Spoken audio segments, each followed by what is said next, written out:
Assalamualaikum warahmatullahi taala wabarakatuh. Saya Nur Azizah binti Mustafa. Hari ini saya akan membentangkan bahagian B, alam sekitar manusia.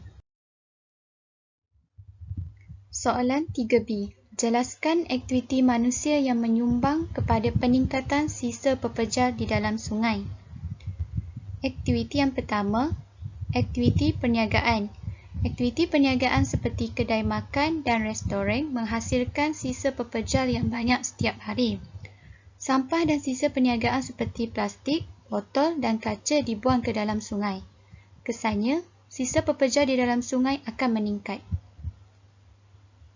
Aktiviti yang kedua, pelancongan. Aktiviti berketlah di kawasan air terjun akan menggalakkan kehadiran ramai pelancong. Pelancong yang ramai akan menyebabkan pembuangan sisa makanan, tin, plastik yang banyak ke dalam sungai. Kesannya, sisa pepejar dalam sungai akan meningkat. Yang ketiga, aktiviti domestik. Amalan perubahan gaya hidup moden, contohnya penduduk banyak menggunakan pembungkus makanan berasaskan plastik seperti polistiren dan membuangnya ke dalam sungai. Kesannya, pembuangan sisa pepejar ke dalam sungai meningkat. Yang keempat, aktiviti pembinaan. Penggunaan bahan binaan yang banyak seperti kayu, besi dan pembungkus semen menyebabkan longgokan sisa pepejar. Sisa bahan binaan ini dilupuskan dengan cara membuangnya ke dalam sungai. Kesannya, kandungan sisa pepejar dalam sungai akan meningkat. Yang kelima, perindustrian. Aktiviti industri kilang berasaskan logam menghasilkan banyak sisa logam seperti aluminium, zinc, kupra dan besi. Sisa logam yang rosak dibuang ke dalam sungai untuk dilupuskan. Kesannya, sisa pepejar di dalam sungai terus meningkat. Soalan yang seterusnya, 3C. Mengapakah kadar pembuangan sisa pepejar semakin meningkat di bandar?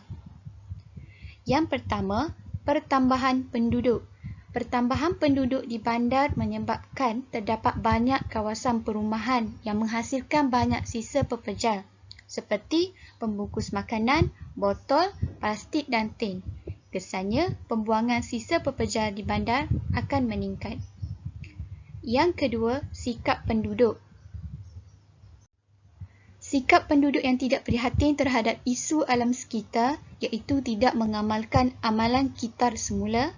Hal ini menyebabkan longgokan sisa pepejar yang banyak. Kesannya, kadar pembuangan sisa pepejar di bandar semakin bertambah. Yang ketiga, kempen. Kegagalan kempen yang dilaksanakan oleh pihak kerajaan seperti kempen menjaga kebersihan persekitaran kerana tidak mendapat sambutan dalam kalangan penduduk di bandar. Kesannya, kadar pembuangan sisa pepejar di bandar terus mengalami peningkatan. Yang keempat, penguatkuasaan undang-undang lemah. Tindakan yang kurang tegas oleh pihak Jabatan Alam Sekitar terhadap sebarang aktiviti yang boleh mendatangkan pencemaran alam sekitar di bandar menyebabkan penduduk tidak rasa takut untuk membuang sampah di tempat awam. Kesannya, kadar pembuangan sisa pepejar di bandar semakin meningkat. Yang kelima, sistem pengeluaran produk moden. Pengeluaran produk moden yang tidak terkawal di bandar seperti telefon bimbit, barangan permainan dan peralatan elektrik akan menambahkan lagi sisa pepejar berasaskan elektronik atau e-waste. Kesannya, kadar pembuangan sisa pepejar di bandar semakin meningkat.